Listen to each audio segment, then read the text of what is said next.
Hello everybody, welcome to my channel. My name is Greg and this is the place where you will see what things look like from an IT trainer's perspective. There are going to be some tips, I'm going to show you some tricks, and of course some of them are going to be quite interesting and unique. In this video I'm going to show you how to draw and write on your screen during presentation.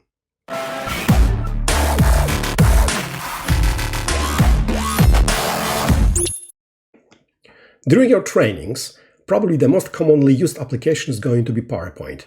But sometimes you are going to use other things just like videos, animations, different demonstrations, and from time to time you will have to draw something on your screen. If you have something like this, it will be much easier, but sometimes we have only mouse. But we need to draw something because it will help us to explain something in much more detail. Let's start with something very simple. What if you want to draw something on our screen and we do not have any additional tablet or pen that can be used to draw, so we have only mouse. So the best way will be if we try to avoid drawing any complicated shapes. So let's make it as simple as possible. For example, instead of drawing circles, because we can see they have different shapes and these are definitely not circles, we should create other shapes, or we can just underline, for example, this one, or we can just do something like this. Okay, once again, when we want to show something, this is the one and this is the second one. Okay, sometimes we can use arrows, and actually I recommend using arrows. So it is going to be one arrow, there's going to be another.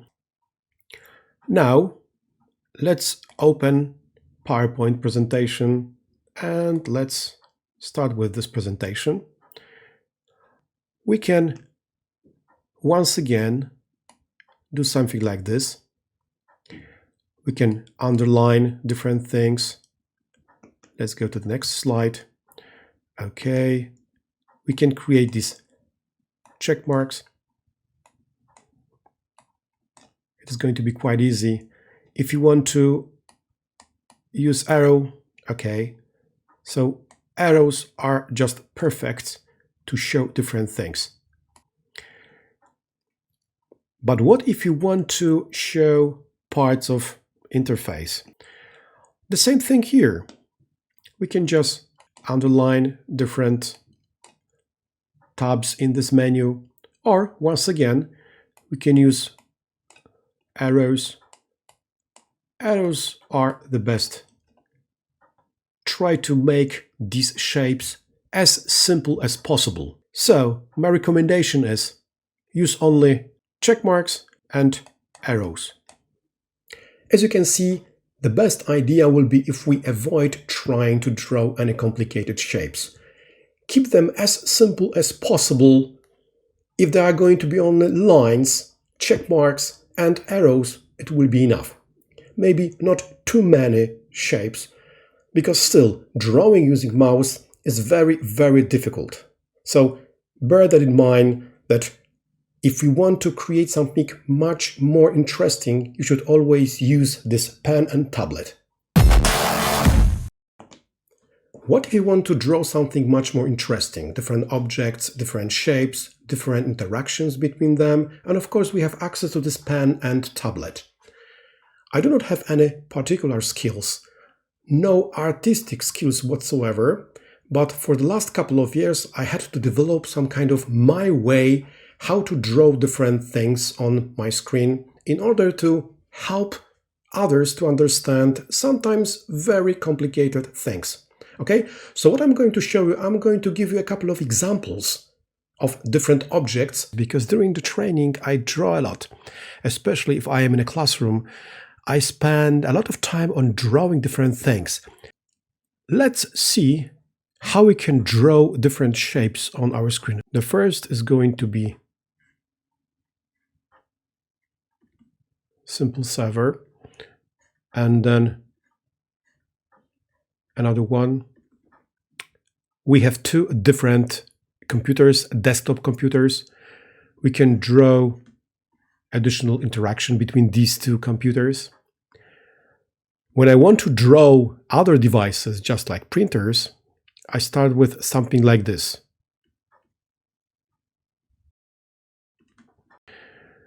Maybe we can see some kind of resemblance, but let's pretend this is going to be printer. Now let's try to draw another device, for example, portable computer with this touchpad here. More or less, sometimes it is very difficult to draw mobile phone properly, but let's try.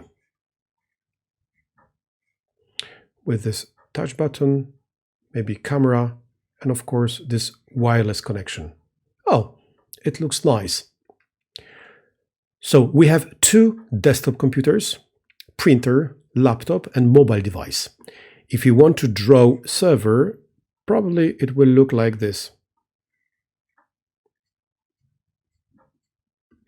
What about users? When I try to draw the group of people, they will look like this.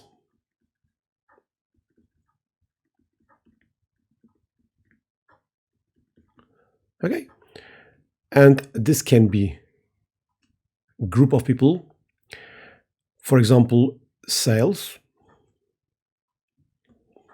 and I will give these users permission to the server. For example, this is going to be read-only permission. Okay, we can create another group here. These are going to be IT department, and of course, they will have full control access to this server. For example, it's going to be file, server, or application,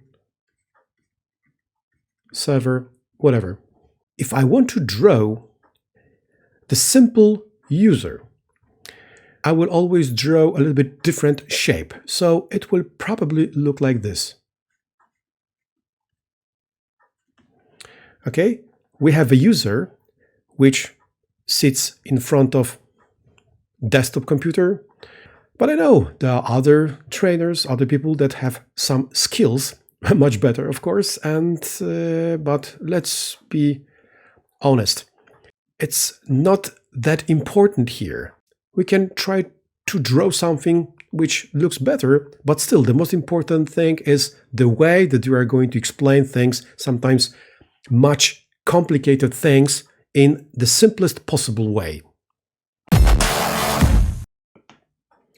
The last thing I'm going to show here is how to write on your screen. We have to do it very slowly, otherwise others will not be able to read what we are actually writing. Okay? When we decide to write very slowly, it will take ages. Okay? And we have this silence, and they get bored. We don't want them to get bored. So we need to find a way how to make this writing much more attractive. It is a little bit tricky, okay? So let's see what we can do. What if you want to draw something which is very long? For example, some kind of email address. john.smith@domain.microsoft.com. Okay, you see that it has taken quite a long time. The problem is that we sometimes are afraid of the silence, especially when we want to draw more than one line. So what we need to do, we need to learn how to create storytelling here. Maybe something like this. Now I'm going to create the first user account. Actually, it is going to be user principal name, because we know that when users sign into cloud environment, they always use user principal name. And now I'm going to use another account because I always need two. If I want to send something from one account to another account, I will have to create two different users, and then when I connect from many different computers, they will be able to communicate with each other. We of course need to type special address here. Probably it is going to be the one that I am writing right now, but it is of course sometimes very long SharePoint, very long address. And we need to be precise here, because if we type the wrong address, users will not be able to connect. You see? Yes, it can be very difficult, because when you are writing, your mind is focused on this activity. So that's not easy to write one thing, think about second thing, and talk about third thing. Yes, it requires a lot of practice, but once you know it, you can write different lines, and while you are writing, you can tell the story of your life, and others will never get bored. But as I said, it requires a lot of practice, and not everybody can do this. Anyway, that's all for today.